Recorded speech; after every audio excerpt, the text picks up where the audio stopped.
प्रभात sir, आपको लगता है कि कुछ ऐसी गतिविधियां हैं जो कि अस्पताल में चल रही हैं जो कि इलीगल है? क्योंकि 2 ऑडियो वायरल हुआ है सर डॉक्टर्स का, जिसमें कहा जा रहा है डिपार्टमेंट के ही कुछ सीनियर डिपार्टमेंट के डॉक्टर्स हैं जो कि इन्वॉल्व है। तो कुछ ऐसा गतिविधियां चल रही हैं जो कि फिशी है सर? देखिए, ये जो पीजी डॉक्टर्स के इंटर्न्स के जो टीम है उसमें उनके जो व्हाट्सएप ग्रुप्स है उसमें बहुत ऐसे विषय आए हैं जिसका कुछ स्क्रीनशॉट हमारे पास भी पहुंचा है, जिसमें ड्रग्स रैकेट, सेक्स रैकेट या सेक्स एक्सप्लॉयटेशन, ऐसी बहुत सारी चीज़ें आ रही हैं।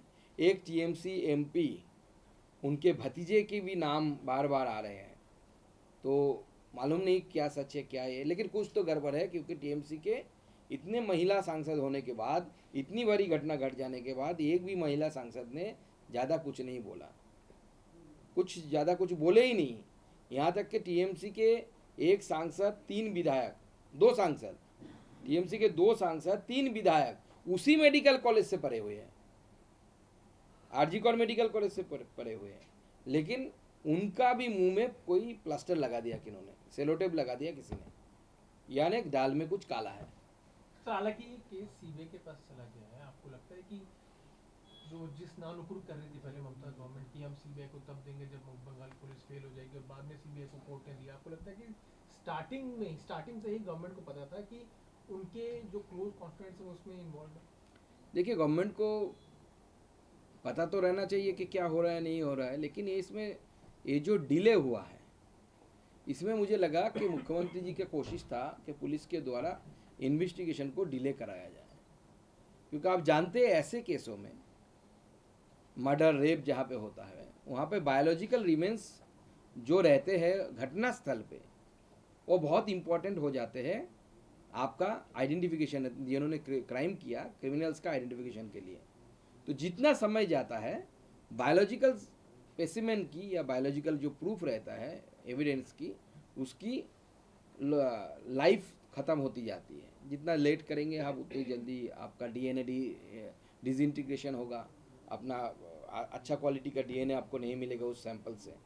तो मुझे लगता है ये टाइम किल करने की कोशिश की गई, और मुझे डाउट है कि सीबीआई के पास कितना प्रूफ जो पुलिस ने गैदर किया था उसका कितना हिस्सा पहुंचा है और पहुंचेगा भी। दादा, बीजेपी के स्टेट प्रेसिडेंट भी है बंगाल से, आप बीजेपी का क्या पर्टिकुलर इस पूरे विषय को लेकर स्टैंड है? क्या आप लोगों की मांग है? क्योंकि सीबीआई को तो दे ही देगा, आप लोगों की अभी क्या मांग है, किस तरीके से? पहले से हमारी मांग थी कि सीबीआई इन्वेस्टिगेशन हो, राज्य सरकार ने नहीं दिया, कोर्ट ने दिया है।